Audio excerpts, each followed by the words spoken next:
Hi my loves, welcome back or welcome to my channel. Welcome if you guys are new. It is the end of another month, which means it is time for our monthly reading wrap up. I read 8 books in the month of July, all very, very good reads, very different reads to be honest. And I got to some books that have been on my TBR for the longest time that you guys have been begging me to read. So I'm so excited to just sit down and chat to you guys about everything I read in the month of July. According to my reading journal, 2 of those were YA novels, 2 were thrillers, 1 was a romance, and 3 were fantasy. Usually fantasy is much higher. I was in very diverse genres this month, for me at least. But that's good, genre hopping can be fun. So yeah, I have a lot to say about these books, so let's just jump straight into the video. The first book I read in the month of July was Capturing the Devil. This is the 4th and final book in the Stalking Jack the Ripper series, so I got to tick another series off my TBR, which is a very satisfying feeling. We all know how that feels. I've been reading this series, I think, since the middle of last year, so it's definitely taken me a while to get through, but overall, I would recommend this series. I think Capturing the Devil was actually my second favorite in the series. The first book, Stalking Jack the Ripper, is still my favorite, but this was a very close second. I feel like when a series ends on a really high note and it just wraps up everything really well, that's a really satisfying feeling, and that's not always the case. We don't always have that in series. So I gave this one a 4 stars. This series is a very good series to me. It's not a great series. It's not a, oh my gosh, I need everyone to read this series, but it's a good, fun series. How many times can I say series in a video? Seriously. Basically, all of these books are based off different crimes, real true crimes, but the plot and characters surrounding it are all fictional. Obviously, I'm not going to talk about the plot of the 4th book. That would just be spoiling everything. But in the first book, we are following Audrey Rose, who is the niece of a forensic examiner, basically people who examine bodies after they have passed away in a mysterious way, usually homicides. And she's absolutely fascinated by it. But we are set in the 1800s, so obviously a lady can't be a forensic examiner. So she does it in secret. She works alongside her uncle in secret. Obviously, in the first book, we are following the crimes of Jack the Ripper, and that does kind of have a strong presence throughout the rest of the series, which is really fun as well. But each book is technically following a different crime. In this one, we are following the crimes of H.H. Holmes. So if you know that case, you might like this series. I personally am a big true crime kind of person, so having that twist on true crime was really interesting for me to read. As I said, this is a YA series, but I wouldn't recommend it to a super young audience because some of the topics we talk about are quite gruesome, to be honest. I do really like the writing. I think it's a really digestible, easy series, and again, if you need something to binge read, it's really good, especially in the colder weather. This was like the perfect time of the year to be reading it. I think the series as a whole, I would rate like a 3.5 stars. The middle 2 books didn't hook me as much as the first and the last, which is kind of interesting. And again, because it's like a YA thriller series, it's not like you're leading up to something absolutely massive. It's very like, it's kind of crimes throughout the series, if that makes sense. Characters are really fun though. I did really like the characters, and it does keep you on your toes whilst you're reading it. I didn't guess a lot of the plot twists, so I think that's definitely a good element. But yeah, overall, I had a fun time reading it. I would recommend the series. I do think it needs a little bit more hype, especially like for a historical YA series. You don't get a lot of them. This is a very unique series, but it was quite satisfying to tick this series off my list. So yeah, the first book we read in July was Capturing the Devil. I also had a realization that this author also wrote Kingdom of the Wicked. I did not know that. I had absolutely no idea. The next book we read in the month of July was a very exciting book, and this is Catabasis by R.F. Kuang.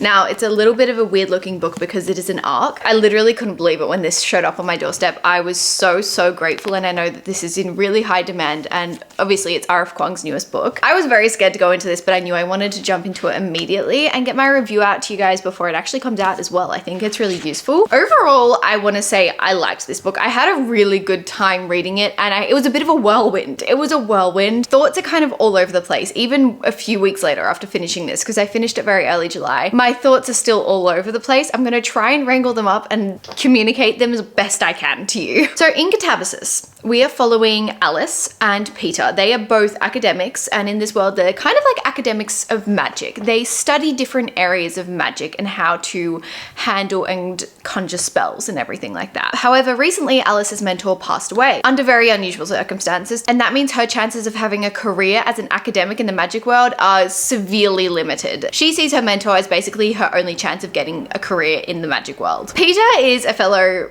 academic, and he's just kind of there for the ride. And Alice is determined to go into hell and retrieve her mentor and bring him back to life. Peter is just literally along for the ride. I really loved our characters.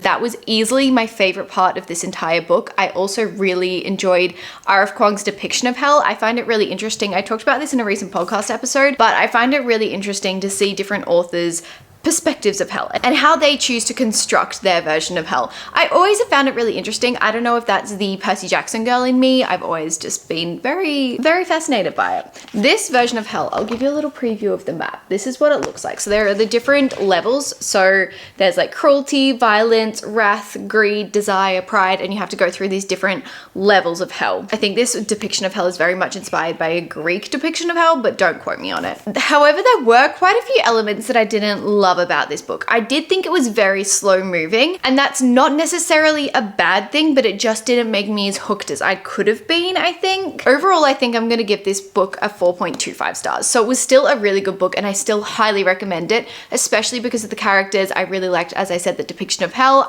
It was very atmospheric. It was very moody. We also had a cat.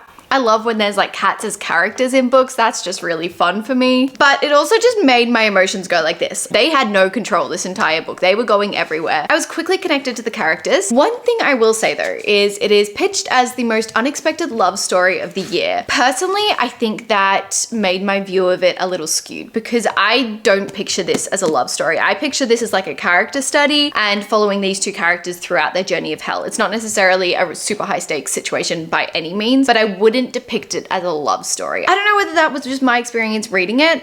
I really loved these characters separately, but I don't know if I loved them together, if that makes sense. Yeah, as I said, my emotions just everywhere on this one. I'm really confused. I did really like aspects of it, but also I got a little bit bored during it, and I think that's really just put my like experience of it a little bit lower. I have seen a lot of people say really similar things. I've seen some people who have read this and really haven't enjoyed it. I wasn't one of them. I did enjoy my time reading this, and I love R.F. Kuang's writing. She is a genius. It just wasn't quite what I was expecting, and I don't want it to come off as a negative review because it's a 4.25 star. Like, it's a good rating. It's a good rating for me. So overall, I would recommend. I don't think go in expecting, maybe you will love it. Maybe it'll be like a 6-star read for you, but for me, I wouldn't go in with super high expectations. I would go in just with an open mind and to have fun with these characters and probably get emotionally attached to them like I did. The next book I read in the month of July was Not Quite Dead by Holly Jackson.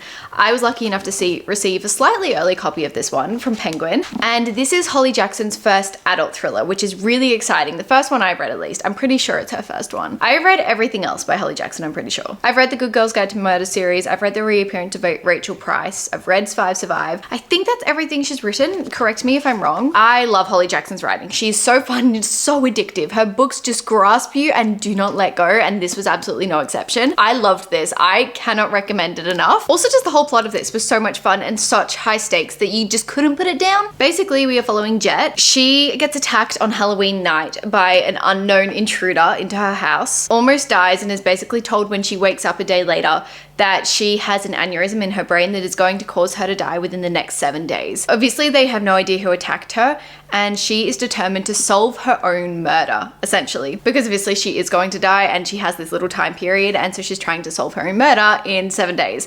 So it's really fun. Like, it's a really quick-paced thriller, and you just can't put it down. You're suspecting everyone. You don't know who you can trust. You don't know what's true, what's not true. Just one of those situations where you're just fully immersed in it very, very quickly because it's such high stakes and a limited time period. I find that I like my thrillers best when there's limited time period like that. I think just because there is only a few outcomes and you're so curious to see what's going to happen. When it's an actual investigation, I feel like there's so many possibilities, but when it's such a short time period like this, there's just, I don't know, it's fun, it's fascinating. It was really fast paced. As I said, I really liked a lot of the characters, although Jet did get on my nerves a little bit. I was like, you know what, I can look past this. She has 7 days to live. I'll, you know what, give her benefit of the doubt. As I said, this is an adult thriller, so I wouldn't recommend this to a young audience at all.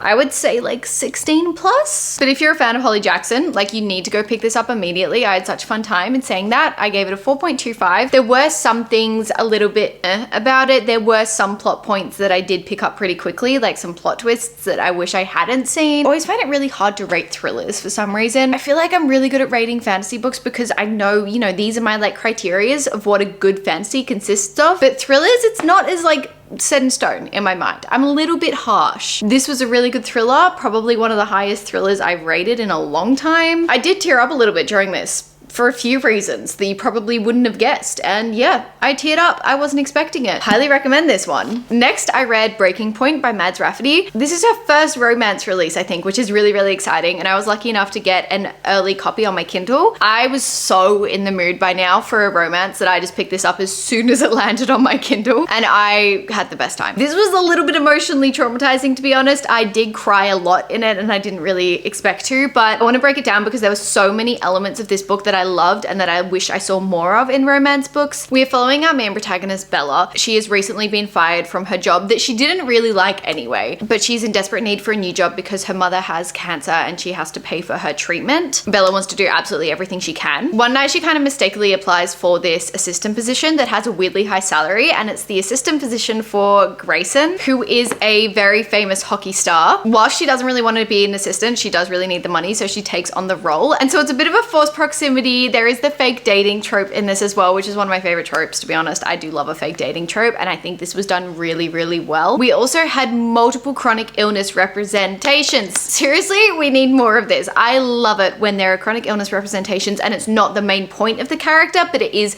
a quality that they have to deal with in their life. It's just being inclusive. Like, that's all I love.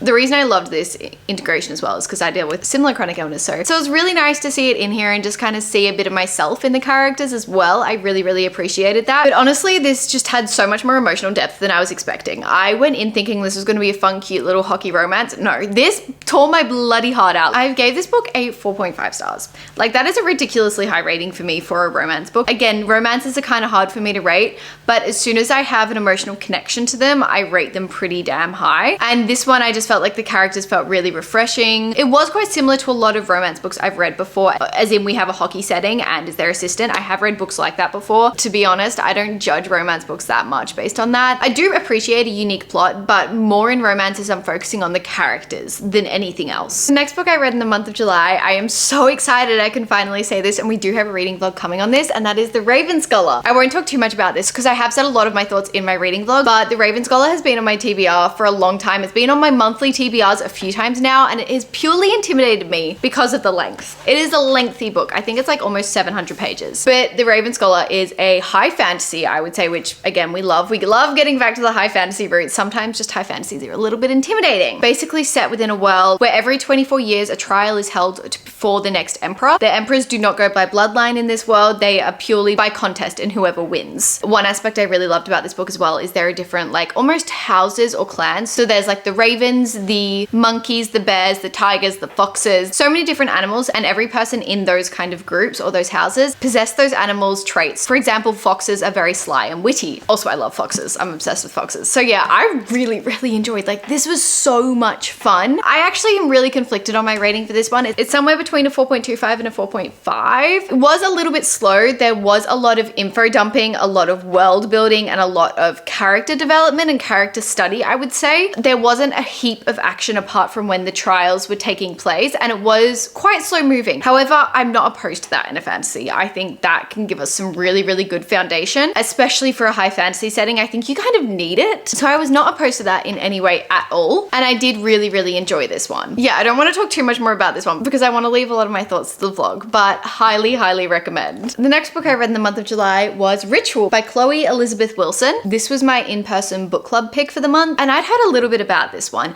I would class this as a psychological thriller, kind of hard to like put in a category, I would say. Our main protagonist is working at a Soul Cycle kind of club, like a fitness center, and she really just hates her job. But one day she meets a client who offers her a job at Ritual Cosmetics. Once we start to get into this workplace though, it seems it's a little bit weird. Like, there's a little bit of a cult-like situation going on here. I'm not gonna say much because I do think going into this blind is best, but I have very mixed thoughts on this. I really liked the first half. I read this in like a day, something like that, like less than 24 hours, because it was really addictive. So first of all, very addictive writing. If you need a quick read, do recommend. Whilst I really liked the first half of this, seeing the different characters and kind of trying to unpiece them in my mind with the little glimpses we got of them, I didn't love the second half. I kind of felt like we just went off the rails a little bit. Like, it got a little bit too bizarre for me. I think there's a very fine line in psychological thrillers for me personally, where it could be absolutely terrifying and just going like, oh my God, what is happening? And then you go that one step further and it's like, okay, well, this is just too unbelievable to be scary, if that makes sense. So I gave this one a 3 stars.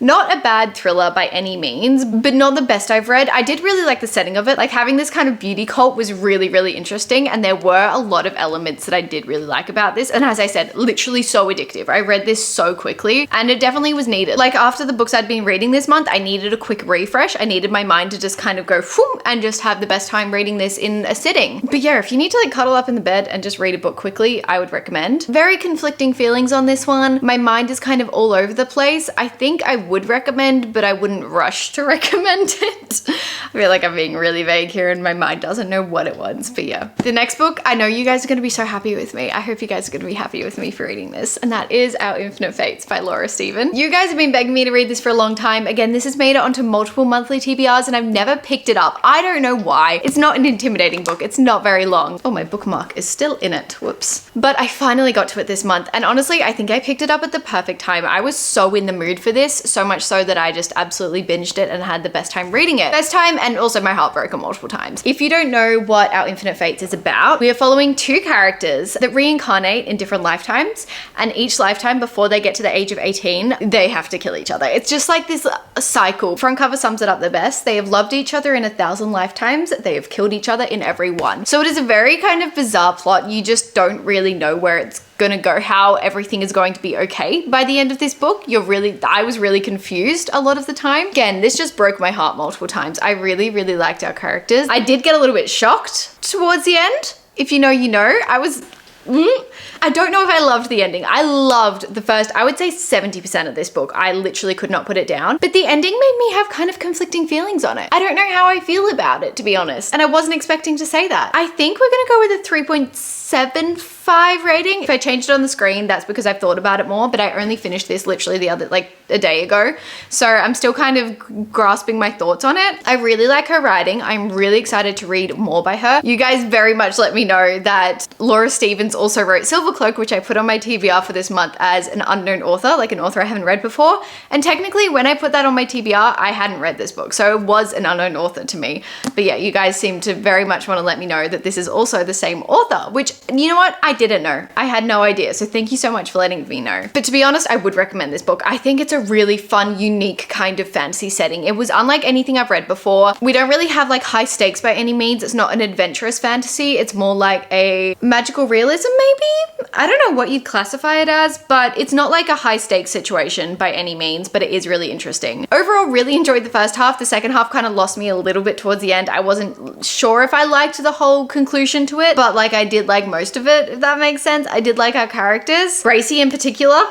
I don't know why I was scared of it, to be honest. I really had no reason to be scared of it. So yeah, if you're scared of it, just read it. It's not a hard read. It's so easy to read, honestly. I read the first like 150 pages of this in one sitting because I literally just was really hooked immediately. The last book I read in the month of July was Bad Blood by Jennifer Lynn Barnes. Again, wrapping up a series I was in the middle of. So this is the Natural series. I have been really enjoying the series, but I kind of forgot I was in the middle of it, to be honest. I read the first 3 back to back, like instantly, and then just didn't read the 4th one for ages for some reason. And then I was scrolling on my Kindle and saw I had already downloaded it. And I was like, why did I never read this? So I just started reading it and read it pretty quickly. I thought it was a really, really good conclusion to the series, to be honest. This series is really fun if you don't know what it is about. Basically, we are following a group of teenagers or like young adults who have special abilities like profiling, or they can read emotions really, really well. They help the FBI with those traits to catch killers, to catch serial killers. So if you like Criminal Minds, you'll love this series. Jennifer Lynn Barnes is a very easy author to read. All of the books I've read by her are very digestible and they're very easy to just binge read. I think if you wanted, you could read this series really, really quickly, like within a week or 2. So I would highly recommend this series, to be honest. I had a really fun time reading it and I'm so glad we can finally conclude it all. And yeah, it was a really good conclusion. I wish I hadn't waited as long as I did between the books. I think if I read them all at once, I would have just had a lot of a better experience. Not that it was a bad experience, I still had a great time, but I kind of had to like remind myself of what was happening when I started this book. But to be fair, it kind of reminded me pretty quick. We did get a lot of like prompts to remember what happened in the last book. and that definitely helped. With Jennifer Lynn Barnes, I actually was really surprised that I liked this series as much as I did because I do not like the inheritance games very much. I really wanted to, but I just didn't. I found it quite boring. But this series I really enjoyed by her. So even if you don't like the inheritance games, I would recommend this series. I think it's a good fun series to read. Very fun. Glad I read it and glad I can tick off that series now. I don't have too much to say on this one, to be honest. I do love the characters and I love Sloane. But yeah, that is everything I read in the month of July. I hope you guys had a great reading month as well. Comment your favorite read of the month down below. I love getting recommendations from you guys and just hearing the best reads you've had in the month. Thank you so much for watching to the end of the video if you stayed. I love you so much and I will see you in my next video.